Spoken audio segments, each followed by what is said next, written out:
Muito bem, amigos, seguidores do canal Coisa de Colecionador e colecionadores também, lógico, né? Continuamos aqui a nossa saga de vídeos falando detalhadamente da história da nova fase da Mulher Maravilha dentro da Aurora da DC para DC Comics e Panini Comics. Já falamos aqui dos 3 primeiros volumes, chegamos aqui ao 4º volume e, conforme eu já vinha dizendo, a história até o momento não me agrada muito, porque ela tem uma pegada de grande preocupação ou de única preocupação de fazer um panfleto feminista, de fazer uma apologia ao empoderamento feminino, coisa que, se predominar na história, ou se for o único, fica extremamente chato. Eu concordo plenamente que, se você está comprando uma história da Mulher Maravilha, você quer ver os méritos da Mulher Maravilha, e ela tem muitos méritos, é uma personagem bem interessante. Porém, você tem que saber que isso aí tem que ser contado dentro de um contexto maior. Não é meramente colocar todas as mulheres como incríveis, maravilhosas, sensacionais, e todos os homens como quem não presta.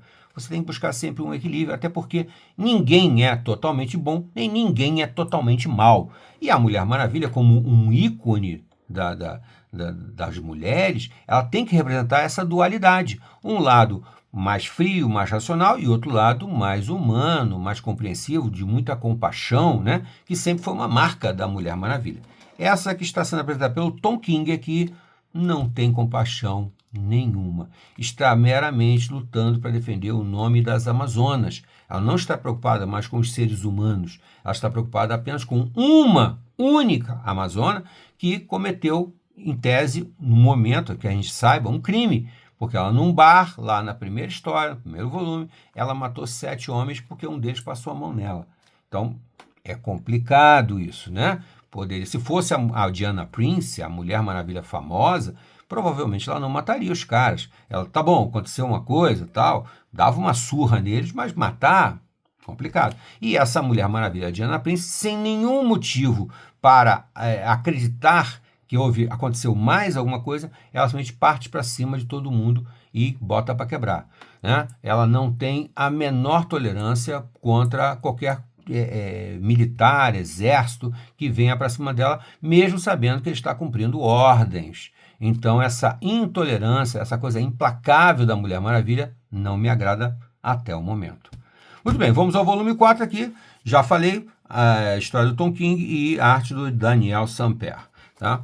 Essa capa aqui achei interessante, mas não há nada de sensacional. Aqui outra capa do Bruno Redondo, e aqui ele continua aquela narrativa que é uma estratégia, que provavelmente foi o Frank Miller que criou isso lá no Cavaleiro das Trevas, nos anos 80, que é contar a história até o momento através de jornais de televisão, né? Locutores, jornalistas, âncoras de jornais de televisão.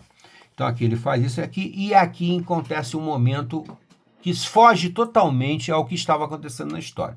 De repente, do nada, quando a Mulher Maravilha está com uma imagem absolutamente péssima, porque ela derrotou um batalhão do exército, depois todo um destacamento do exército, sem a menor dó, sem a menor piedade, tá? Ela arrasou com todo mundo. Ela agora, do nada, ela foi atender um menino doente que tem uma doença terminal e que é apaixonado por ela.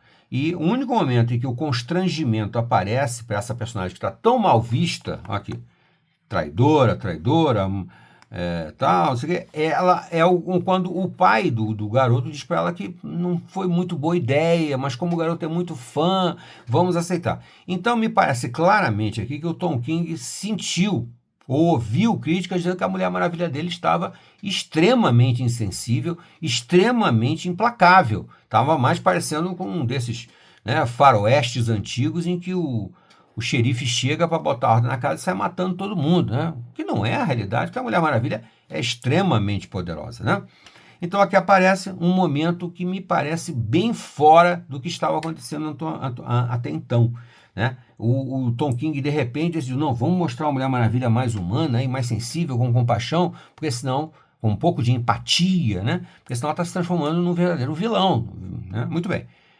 A respeito da arte, eu já vou chamar a atenção novamente, que eu já chamei a atenção nos outros vídeos, que é a desproporção entre a cabeça e o corpo da Mulher Maravilha. acredito eu que seja um conceito do Daniel Sampere, que vê ela como uma mulher gigante, com 2 metros de altura, e aí a cabeça fica pequena em relação ao corpo. É o que eu tento enxergar, mas acho que o conceito não é muito bonito, apesar de que eu gosto muitíssimo do traço do Daniel Sampere, tá? Gosto muito mesmo. É um artista que eu gosto bastante. Muito bem.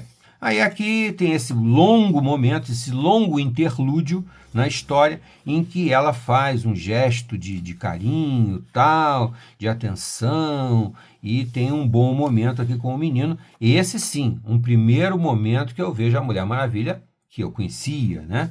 Que tem uma preocupação muito mais humana. Logicamente, a história não vai ficar só na água com açúcar, tem um pouquinho de enfrentamento.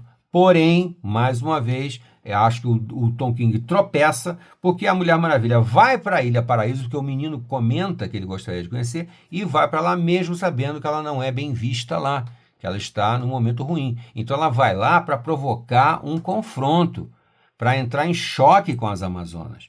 Então, realmente, me parece uma coisa de falta de educação, de falta de respeito. Se ela não está bem num determinado lugar, você não vai naquele lugar. Você não vai com uma criança, expondo uma criança ao perigo, para um lugar onde você vai ser hostilizado. Então, isso aqui, sinceramente, não concordo. Enfim, mas ela consegue fazer tudo que o garoto gosta e acaba se despedindo do garoto de uma maneira bem romântica, né? No sentido, logicamente, do carinho dela com o garoto. Tá bom, gente? Isso aqui é a minha opinião a respeito do volume 4 da Mulher Maravilha, que eu estou fazendo uma verdadeira saga aqui em vídeos curtinhos para você ter paciência de vê-los todos. Se chegou até aqui, deixa o gostei. Não gostou? Não gostei. Faz parte da brincadeira. Até a próxima.